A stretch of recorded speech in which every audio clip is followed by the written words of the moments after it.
आदाब नाजरीन, NOD TV पे आपका इस्तकबाल है। आइए देखते हैं आज की अहम खबर। कर्नाटक कांग्रेस में बड़े नेता हैं, वो उस प्रोग्राम में शामिल होना चाहते थे और अब क्रिटिसिज्म के बाद उन्होंने उस प्रोग्राम में शामिल होने से मना कर दिया। देखिए, उस तरह का प्रोग्राम करने का मकसद क्या था, क्या उसका रीज़न है उस तरह का प्रोग्राम करने का, जिसमें चाइना के एम्बेसडर, चाइना के कौंसल जनरल और उसका ऑर्गेनाइजर एक कांग्रेस पार्टी के नेता हैं। क्या कांग्रेस पार्टी नरेंद्र मोदी के चाइना के ऊपर खामोशी और सरेंडर को वैलिडेट करना चाह रही है, वैलिडेट करना चाहिए इस तरह का सेमिनार रख करके? क्या हिपोक्रेसी है कांग्रेस पार्टी की? दिल्ली के उनके नेता बोलते हैं कि चाइना के बारे में और उनका कर्नाटक के नेता और कुछ करते हैं। क्या कांग्रेस पार्टी 1962 की जंग से कुछ सबक हासिल नहीं की क्या? और देश के मौजूदा प्रधानमंत्री की सरकार ने चाइना को 1000 स्क्वायर किलोमीटर पर भारत की जमीन पर, जहां पर हमारी फौज पेट्रोलिंग करती थी, वो बिल्कुल सरेंडर कर दिया है। हॉट स्प्रिंग, डेप्सांग, डेमचाक में हमारा कोई असर नहीं है वहां पर। तो एक अजीब है, दो नेशनल पार्टी अपने आप कहते हैं और चाइना के बारे में दोनों की एक हिपोक्रेसी चल रही है। सर, सवाल कश्मीर के पॉलिटिक्स में, कश्मीर के बड़े नेता हैं गुलाम नबी आज़ाद, उन्होंने एक पार्टी छोड़ी, कयास लगाए जा रहे हैं अपनी नई पार्टी बना सकते हैं। ये पूरा जो कश्मीर का डेवलपमेंट है उसको कैसे आप देखते हैं? देखिए, कश्मीर में जो जब से 370 हटाने के बाद और उसके दौरान जो भाजपा कह रही थी कि टेररिज्म खत्म हो जाएगा, टेररिज्म खत्म नहीं हुआ। भाजपा ने कश्मीरी पंडित का मुद्दा बनाया, आज भी कश्मीरी पंडितों की हत्या हो रही है। तीसरा, उन्होंने कहा था कि बहुत सारा इन्वेस्टमेंट आएगा, कहाँ इन्वेस्टमेंट आ रहा है। चौथी बात यह है कि जो डिलिमिटेशन कमीशन से जो नए असेंबली के कॉन्स्टिट्यूंसीज को बनाया गया, वो बिल्कुल जेरिमेंडरिंग किया गया है। और ये बात मैं नहीं कह रहा हूं, बल्कि एक कमेटी है जिसमें भारत के x home secretary, foreign secretary और एक रिटायर्ड हाईकोर्ट के जज हैं। इसकी रिपोर्ट में कहा गया कि ये डिलिमिटेशन करके वहां पर जेरिमेंडरिंग हुई है। अब ये जो आज़ाद साहब जो कांग्रेस पार्टी को छोड़कर गए हैं, अब नहीं मालूम कहां तक वो कितना असरअंदाज होंगे, कश्मीर में क्या होगा और क्या करेंगे वही बता पाएंगे। मगर कांग्रेस पार्टी का तो बुरा हाल है, एक के बाद एक पूरे नेता उसको खुदा हाफिज कर रहे हैं। आपको लगता है ये कांग्रेस के लिए एक बहुत बड़ा झटका है? उन्होंने लीडरशिप पे फिर से सवाल खड़ा किया है, नॉन सीरियस बोला है राहुल गांधी। नहीं मालूम, ये आज़ाद साहब ही खुद बता पाएंगे। मैं इस बारे में कुछ नहीं कह सकता, क्योंकि वो बरसों से कांग्रेस पार्टी में शामिल रहे और उन्होंने कई कांग्रेस के बड़े बड़े लीडर्स, नेताओं और प्रधानमंत्री के साथ काम किया है। तो जाहिर है उनका क्या एक्सपीरियंस रहा होगा वो खुद बता पाएंगे। जयराम रमेश बोलते हैं आज़ाद साहब मॉडिफाइड हो गए हैं। अब नहीं मालूम, वो उनसे पूछिए। दोनों एक दूसरे से साथ ही बैठते थे राज्यसभा में, अचानक वो बोल रहे हैं, तो देखना पड़ेगा उनको क्या हुआ क्या नहीं हुआ, वो बता पाएंगे। आप कैसे देखते हैं पूरा मसले को, कैसा देखते हैं आजाद लीविंग कांग्रेस पार्टी, कैसे आपको इसको पूरे नहीं, गुलाम नबी आज़ाद जो है एक कांग्रेस पार्टी के बहुत पुराने नेता रहे हैं और 1970s में वो शायद कांग्रेस पार्टी से वाबस्ता रहे और अपने लंबे सियासी सफ़र में वो सिर्फ 2 मरतबा ही लोकसभा के मेंबर रहे। फिर उसके बाद मुख्तलिफ कांग्रेस के जो वज़ीर आज़म, प्राइम मिनिस्टर रहे, उनके साथ उन्होंने काम किया और जब उनका आखिरी दिन था राज्यसभा में, उस दिन देश के प्रधानमंत्री वज़ीर आज़म नरेंद्र मोदी साहब बड़े जज्बाती हो गए और अब उसके बाद आज़ाद साहब आज कांग्रेस पार्टी को छोड़ चुके हैं। तो नहीं मालूम क्या वजूहात होंगी, क्या वजह होंगी, वो खुद बता पाएंगे। मगर ये अभी कहना मुश्किल है कि वो कश्मीर की सियासत में कितना सरअंदाज होंगे। सर, परसों आपने एक अपील की थी और कल हमने देखा कि पूरा शुक्रवार जो है शांत रहा है हैदराबाद में, लेकिन अब ऐसे कुछ वीडियोस आ रहे हैं, मैसेजेस आ रहे हैं कि फांसी नहीं देंगे तब तक हम चुप नहीं बैठेंगे। ये अमन जो है वो लंबे समय तक बरकरार है, इसके लिए देखिए मैं उन लोगों से अपील कर रहा हूँ कि आप अगर वायलेंस के ताल्लुक से बात करेंगे, हिंसा और तशद्दुद के लिए आप बात करेंगे, तो फिर कानून अपना काम करना करेगा और काम करना भी चाहिए। आप तशद्दुद, वायलेंस, हिंसा के लिए अगर आप इस तरह की बातें बकवास करेंगे तो कानून को अपना काम करना चाहिए। ये नहीं हो सकता कि आप इस तरह की बकवास करेंगे और कोई वीडियो जारी करेगा, तनाव का माहौल पैदा होगा, तो फिर आपको इस शहर में शायद आपको इस शहर का सुकून, चैन, यहाँ की आबोहवा पसंद नहीं आ रही होगी, तो हो सकता है कि शायद आपको चंचलगुड़ा और चेरलापल्ली की हवा ज़्यादा पसंद आ जाए, तो वहाँ पर शायद आपको अच्छा लगेगा। तो वही दिखता है हमको कि जब शहर हैदराबाद में जो चैन और सुकून की सांस लोग ले रहे हैं, पिछले 8 साल से यहाँ पर कोई दंगा नहीं हुआ है और मुल्क में और पूरे हर जगह पर महंगाई, बेरोज़गारी एक बहुत बड़ा मुद्दा है, उसके बावजूद भी अगर ये लोग इस तरह की वाहियात किस्म की बातें कर रहे हैं, तो मुझे लगता है कि इनको शहर की आबोहवा शायद रास नहीं आ रही होगी। तो जाहिर है उनको लगता है चंचलगुड़ा और चेरलापल्ली में जो इनका दोस्त है वहीं पर इनको भिजाकर शायद अच्छा रहेगा, वहीं पर रहना उन लोगों के लिए। सरकार को देखना पड़ेगा इनके बारे में। ईडी एक्ट के खिलाफ माना जा रहा है कि सर सुप्रीम कोर्ट और हाई कोर्ट का दरवाजा खटखटाएंगे। ये भी कहा जा रहा है कि एक विधायक है भारतीय जनता पार्टी के, वो खुद बिल्कुल ये तो ओपन सीक्रेट है कि भाजपा आज भी अपने उस एमएलए की मदद कर रही है। मैंने पहले भी कहा था आपसे कि बीजेपी सिर्फ आंखों में धूल झोंक रही है सस्पेंशन के नाम पर, और अभी 2 दिन पहले आप ही के बिरादरी के लोगों ने मुझे एक ऑडियो भी सुनाया जिसमें उनके हेड ऑफिस से कोई महाशय हैं जो तयखुन दे रहे हैं कि भाजपा उनके साथ है। तो खैर जो भी कानूनी जंग होगी वो हम उम्मीद करते हैं कि टीआरएस की हुकूमत उस कानूनी जंग का सामना करेगी और अच्छे मौसर तरीके से उस केस की पैरवी करेगी। तेलंगाना भाजपा के अध्यक्ष वंडी संजय, उनका कहना है कि क्योंकि मुनव्वर फारूकी को बुलाया गया, सरकार ने प्रोटेक्शन दिया, ये कॉमेडी शो करवाया, इस वजह से तनाव हुआ हैदराबाद। अब देखिए, जो वीडियो जारी करता है इस्लाम और प्रॉफिट मोहम्मद सल्लल्लाहु अलैहि वसल्लम के बारे में, वो क्या कॉमेडी कर रहा था या फिर शहर के अमन को बिगाड़ना चाहता था? वो उस पर बात करे, वो अपने लोगों को रोके, अपने पार्टी के नेताओं को समझाएं और उस बात को समझिए कि शहर हैदराबाद हो, तेलंगाना हो, यहाँ की जनता, यहाँ की आवाम हरगिज़ इस बात को पसंद नहीं करती कि यहाँ पर अमन एक परमानेंट अमन बन चुका है, उसको कमज़ोर किया जाए। तो जो कुछ भी हालिया दिनों में हैदराबाद में हुआ, जो बीजेपी के एक विधायक की वाहियात वीडियो के बाद हुआ, भाजपा यहाँ की जनता की वो समझ नहीं रही है।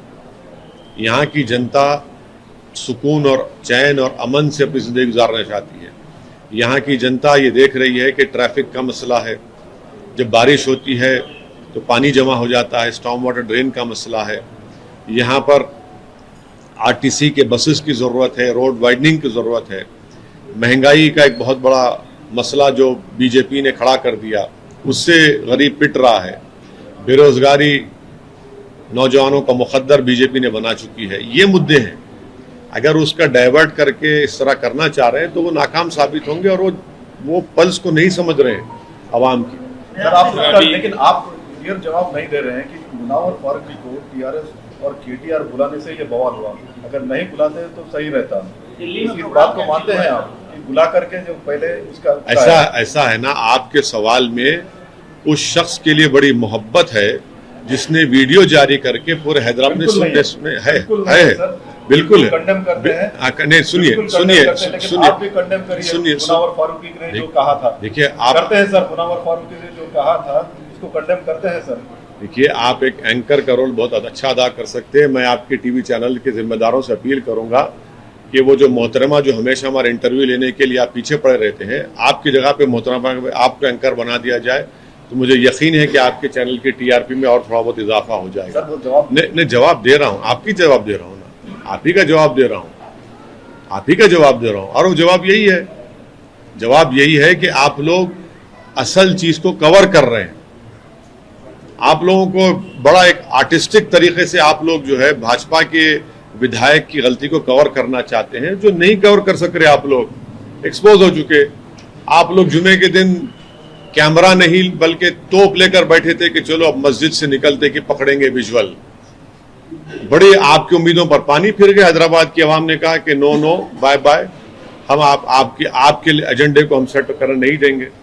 तो आपको लगा कि भाई जो इतने दूर दूर से आप लोग आके बैठे 2-2 घंटे, अच्छा है आप आइए, ओल्ड सिटी को आइए, आपको बहुत दिमाग साफ होगा। वहां पर चार मीनार के छांव में बैठिए, मक्का मस्जिद के दामन में बैठिए, वहां पर कबाब खाइए, वहां पर इडली डोसा खाइए। तो ये चलता है ये भाजपा की। अरे भाई देखिए, मैं एक राजा सिंह ने जो कहा उसको भी तो हम कंडेम कर रहे हैं, लेकिन सर काफी देखिए, सुनिए, हमारी पार्टी के दिए थे नहीं दिए थे हम सब देख रहे हैं उसको, मगर असल आदमी जो वीडियो जारी किया वो जेल में सर अभी। हाँ, मीडिया नहीं था कि वो फर्स्ट टाइम चाहिए वो स्पीच के लिए जो वीडियो उसने जारी किया था, लेकिन पुलिस ने पुराने केसेस को पकड़कर 1-2 दिन बाद पीडीआई उस पर डालना, उसको कैसे? पुलिस को इख्तियार है एक्शन लेने का। और उस जो 41 सीआरपी से हाईकोर्ट को गया है मामला, चीफ जस्टिस के इजलास पे गया, सितंबर में उसकी नई तारीख दी गई है। मैम का प्रेशर भी है कि नहीं, कोई प्रेशर नहीं है। देखिए, जस्टिस होना चाहिए। ये जो मुद्दा है, आप गलती से आप तमाम लोग इसको सिर्फ मुसलमानों के ऐनक लगा के देख रहे हैं। ये हैदराबाद के शहर को बिगाड़ने का, तेलंगाना के भाईचारगी को बिगाड़ने की कॉन्स्पिरेसी थी। ये सुनिए, एक ये भाजपा की तरफ से जो सर्जिकल स्ट्राइक किया गया है हैदराबाद के ऊपर, ताकि यहां पर भाईचारगी खत्म हो जाए, नफरत की दीवारों में और इजाफा हो जाए, यहां पर हिंदू मुसलमानों में तनाव पैदा हो जाए। मगर मैं मुबारकबाद देता हूं हैदराबाद की जनता को कि उन्होंने सर्जिकल स्ट्राइक को नाकाम कर दिया भाजपा के। मैं मुबारकबाद देता हूं हैदराबाद की मोहब्बत करने वाली आवाम को कि उन्होंने भाजपा के इस असली एजेंडे को समझ लिया और सब ने मिलकर हैदराबाद की चैन और सुकून को जो लोग बिगाड़ना चाहते थे उनको रोक दिया। अब मैं कोई कॉमेडियन का नुमाइंदा नहीं हूं, समझे ना आप लोग। सुनिए मेरे को कॉमेडियन से कोई लेना देना नहीं है, ना मैं वो कॉमेडियन को पसंद भी करता हूं। मैं एक पॉलिटिशियन हूं, एक पार्टी का एक सिपाही हूं। ये कॉमेडियन जो कॉमेडी करते हैं उनसे पूछिए, हमसे मत पूछिए। मगर एक आदमी, एक नेता, एक सियासतदान किसी शहर को यरगमाल नहीं बना सकता। यरगमाल के माने उर्दू में हॉस्टेज नहीं बना सकता, समझे ना? हाँ, ये समझे ना बात को। हाँ, आप कह रहे हैं कि action should be taken according to law, लेकिन आपने वो 90 प्रोटेस्टर्स को क्यों रिलीज करवाया? मैं क्या हैदराबाद का कोतवाली? नहीं, सुनिए, यस, उनको प्रोटेस्ट किए, क्या गलती किए वो लोग? कोई पत्थर नहीं मारा। आपका विजुअल है? नहीं, आपके नहीं, एक मिनट ठहरिए। अभी बोल रहे टाइम्स नाउ के पत्थर का विजुअल है। आप लोग अपने टीवी चैनल पे असदुद्दीन ओवैसी को दूल्हा बना दिए। मुबारक हो आपको, मैं आपका शुक्रिया अदा करता हूं। आप लोगों का पेट नहीं भरता जब तक हमको दूल्हा नहीं बनाए। मैं आपका हाथ जोड़ के शुक्रिया अदा करता हूं। हमेशा मुझे दूल्हा बनाइए, मैं आपका शुक्रगुजार हूं। आपने उन बच्चों को जिसके घर में टास्क फोर्स घर के दरवाजे तोड़कर अंदर जो सो रहे थे, जिसके एक पे तो जिस्म पे कपड़े नहीं थे, उनको उठा लिया, तो उनको छुड़ाया। तो कौन सी गलती हुई भाई? हमने नुमाइंदगी, रिप्रेजेंटेशन करना मेरा काम है। वो स्लोगन्स जस्टिफाइड है। वो स्लोगन मैं आज भी आपसे कह रहा हूं, जिंदगी भर कहूंगा, वो स्लोगन गलत है। किसी को भी इस्तेमाल नहीं करना चाहिए। आप वायलेंस की बात नहीं कर सकते, गलत है वो स्लोगन इस्तेमाल करना। हम एक डेमोक्रेटिक कंट्री में जहां पर संविधान है, यहां पर रूल ऑफ लॉ को फॉलो करना, रूल ऑफ कानून की बालादस्ती को मानना, जो भी एहतजाज होगा कानून के दायरे में करना, ये एक है। जो लगा रहे हैं मैं उनसे मुत्तफिक नहीं हूं। अब दूसरा सवाल सर, आपने बोला अभी कि उस कॉमेडियन का कोई रिप्रेजेंटेटिव नहीं है, आप नहीं हूं, आप भी नहीं है, कोई भी नहीं है, नहीं है आप, मगर आप लोग गए थे वहां पे, आप लोग गए थे प्रोग्राम कवर करने, आप लोग बाहर से कवर कर रहे थे। नहीं आप लोग, नहीं आप लोग नहीं एक मिनट केटीआर के ऊपर उतने एक मिनट सुनिए। आप लोग मेरे से मोहब्बत है, आपको इससे ही मोहब्बत नहीं है, मेरे को इतराज वही है।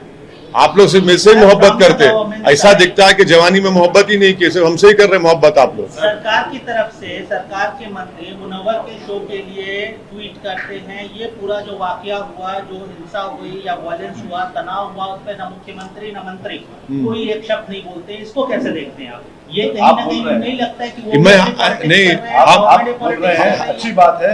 हम इसलिए मुख्यमंत्री या केटीआर कभी नहीं बोलते, लेकिन उनकी जो है तारीफ करते रहते हैं आप। आज उनके लिए ट्वीट हो नहीं, सुनिए मेरी बात। हम बोलते क्योंकि आप हमारे से नहीं आते, माशाल्लाह। आप मत आइए, नहीं बोलते। वो नहीं, अरे कौन वो आपको मजबूर कर रहा है? सर आप बोल रहे हैं, आप आते हमारे दफ्तर को तो हम पूरी इज्जत के साथ, एहतराम के साथ आपको हमारे इज्जत के साथ आपको बिठाते हैं। सुनिए आप इसलिए आते क्योंकि हम कुछ बोलते। अब जो नहीं बोलना चाह रहे उनके बारे में मैं क्या बोलूं? अरे कुछ सपोर्ट कर रहे हैं सर आप। अरे क्या सपोर्ट क्या कर रहे हैं भाई? मैं क्या, मेरा पार्टी मिनिस्टर है वहां पे? नहीं, लेकिन आप आपको नहीं लगता है सर कि गवर्नमेंट की तरफ से जो बीजेपी अलेज कर रही है, देखिए नहीं, देखिए आशीष, जो गवर्नमेंट है, मैं तो गवर्नमेंट नहीं हूं ना। गवर्नमेंट की बात, हाँ बिल्कुल है, और रहेंगे इंशाल्लाह। गवर्नमेंट की बात गवर्नमेंट करेगी। आप तो फ्रेंडली पार्टी है ना सर? नहीं मैडम, पूरे मामले के बाद केसीआर पूरे मामले के बाद ट्वीट करके बोलते हैं, अपने भाषण में बोलते हैं कि नहीं होना चाहिए जब तक। बहुत अच्छा, वो तो मेरी जान में बिल्कुल बहुत अच्छा भाषण था वो। उसमें गलत क्या बात कही केसीआर? सही बोला, लेकिन नहीं उसमें होने के बाद नहीं सब होने के बाद नहीं भाई। एक चीफ मिनिस्टर है तो उनकी जिम्मेदारी है कि तेलंगाना को और हैदराबाद में जो कुछ हो रहा है उसके बारे में उन्होंने कहा। उन्होंने क्या कहा, मैं किसी को बर्दाश्त नहीं करूंगा। अच्छी चीज है वो, बहुत अच्छी चीज है ना। बुरी बात क्या है उसमें? आप चाहते हैं गड़बड़ हो जाए? आप चाहते हैं आप लोग कि तनाव हो जाए? नहीं माशाल्लाह। चलिए एक बात तो राजी हो कि आप नहीं चाहते, तो सीएम ने कुछ कहा है तो गलत क्या कहा है भाई? एज ए चीफ कोई भी मुख्यमंत्री बात कहेगा, अच्छा कहा उन्होंने। वैसे एक और बड़ा सवाल ये है कि ये पूरा एपिसोड आप लगातार सब कुछ आपने देखा, आपकी अपील हुई, आपने बहुत अच्छा एक अपील करके बहुत मामले को शांत करने में बहुत महत्वपूर्ण भूमिका निभाई। लेकिन देश के प्रधानमंत्री और जो गृह मंत्री है, इस पूरे एपिसोड कई मामले में छोटे छोटे मामले में ट्वीट करते हैं, उनके बयान आ जाते हैं, लेकिन इस पूरे वाले मसले पर कहीं वो कुछ बोलते नहीं देखे। इसको कैसे देखते हैं? ऐसा है ना, उनकी रजामंदी से, उनके परमिशन से ही तो ये वीडियो जारी किया गया था। आप समझ ही नहीं रहे हमारी बात को।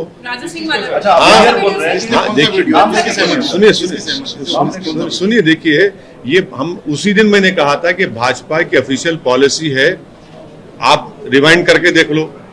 आप समझ ही नहीं रहे हमारी बात को। हम तो कह रहे हैं आपको, ये पॉलिसी डिसीजन है भाजपा का कि इस्लाम और प्रॉफिट मोहम्मद सल्लल्लाहु अलैहि वसल्लम के बारे में बोला जाए। नुपुर शर्मा का जब हुआ, जब मैंने कहा था, आप यकीन नहीं किए। अब हुआ, अभी भी यकीन नहीं कर रहे आप। हम बोल रहे हैं आपको, समझा करिए आप। और एक चीज, हम प्रधानमंत्री से यह अपील करेंगे कि चीन के बारे में कुछ बोल दीजिए। आज अरुणाचल प्रदेश में हमारी जमीन पर चीन के बुलडोजर आ गए। वहां पर हमारी जमीन पर बुलडोजर आ गए, तो कहा करेंगे बुलडोजर से मोहब्बत करने वाले? माने चीन बुलडोजर लेके आ गया तो ये टाइटाई हो जा रहे हैं लोग। कमजोरों पर बुलडोजर चलाएंगे, चलाओ ना। चीन हमारी जमीन पर चीन बुलडोजर ला लिया है, हमारी जमीन पर चीन बुलडोजर चला रहा है, आप लोग खामोश बैठे हैं। शाम सूंघ गया क्या आप लोगों को? सत्ता में तो भाजपा है, जो बुलडोजर के नाम पे फख्र करते। जाओ ना, अभी भारत की सरजमीन पर अरुणाचल प्रदेश में चीन बुलडोजर चला रहा है। देश के एक बहुत बड़े टीवी चैनल ने उसको रिपोर्ट किया है। वहां पर क्या बोलेंगे फिर? चलिए उन जाके कम से कम उन बुलडोजरों को उठाकर लेकर आइए, चीन लेकर आया है। चलिए लिख जाइए जाके, वो जो बुलडोजर हमारी जमीन पर अरुणाचल प्रदेश में, उन बुलडोजरों को उठाकर लाइए, आप लाइए ना भाई। हमारी जमीन पर, भारत की जमीन पर चीन बुलडोजर चला रहा है भाई, कुछ तो करिए भाजपा वालों। तो आपका कहना है अरे भाई ये ऐसा मसला है अरुणाचल प्रदेश का कि हम तो प्रधानमंत्री से, भाजपा से अपील करेंगे फौरन पार्लियामेंट का सेशन बुलाया जाए और उस पर, ये हमारी जमीन पर, भारत की जमीन पर जो चीन बुलडोजर चला उस पर बात होनी चाहिए पार्लियामेंट में। कब तक खामोश बैठेंगे चीन के बारे में? क्या बात है ये? राजा सिंह के मामले में बहुत इंपॉर्टेंट अब एक आगे ये बात है, आपने कहा था कि जब तक वो जेल के अंदर नहीं जाएंगे तब तक ये प्रोटेस्ट होगा, ये अधिकार है, बिल्कुल सही कहा आपके हिसाब से। लेकिन अब ये मसला है कि आगे जो उनका केस लड़ा जाएगा, पीडी एक्ट लगाया गया है, खुदा न खास्ता वो कल को अगर महीने में, 2 महीने में, 4 महीने में बाहर आते हैं, तो आपका स्टैंड फिर वही है या आप बदलेंगे, या इस चीज को आगे कैसे लेके जाएंगे? अब हर चीज को हम क्यों बोल दें आपके सामने? Wait and watch. अच्छा सर, आप नारेबाजी के बारे में बात कर रहे थे। नहीं देखो सौमित, देखो आपके चैनल पे मैं बैठा, आपके बोलने पे, पर्सनली आपके बोलने पे बैठा मैं, और दूसरे 10 चैनल बैठे हुए थे, मैं निकाला तो आपके चैनल पे हेडलाइन चला है कि ओवैसी रैन अवे। ये क्या बात है यार? मैं क्या भागता हूं? मैं किसके बाप से डर के नहीं भागने वाला हूं मैं? ओवैसी भाग, अरे कहां भागते भाई? अब अगर सुमित आपकी दोस्ती नहीं रहती मेरे से, मैं बोलता था कि भाई नुपुर शर्मा के जिम्मेदार आप ही हैं, चलाते थे आप लोग ट्रैकर पे अपने, नहीं चलाते थे ना आप लोग? ऐसा समझाइए आपके लोगों को, मैं भागने वाला नहीं हूं, पीठ दिखा के नहीं जाने वाला, आखिरत में पीठ दिखाने वाला मैं। तो समझो अपने लोगों को भाई, कब तक हम आपकी मोहब्बत में ये बेकार चीजों को बर्दाश्त करेंगे? और हमारे पार्टी से किसका ताल्लुक नहीं, बिठा के एमआईएम, अरे कहां के एमआईएम? रोकिए उन लोगों को, आप अपने जिम्मेदारों को बताइए आप कि जो एमआईएम का नहीं, एमआईएम का नाम मत लिखिए उन लोगों पे। एमआईएम का स्पोक्स पर्सन कौन है? वारिस पठान, हमारे आसिम वकार, और फिर डॉक्टर मन्नान, और एक साहब हैं, और हमारे इम्तियाज साहब के बैठेंगे, दूसरा हर एक को बिठा रहे। टाइम्स में नहीं बिठाया सर। अरे आप लोग बिठाए अपने हिंदी चैनल पे। सर आपने अरुणाचल का मुद्दा बोला सर, स्पेशल पार्लियामेंट सेशन की बात कर रहे हैं, इससे पहले आप लद्दाख के ऊपर बोलते थे। बिल्कुल बिल्कुल, लद्दाख पे बात होनी चाहिए। 1000 स्क्वायर किलोमीटर पर भारत की, जहां हमारी फौज पेट्रोलिंग करती थी, वहां पर चीन बैठा हुआ है।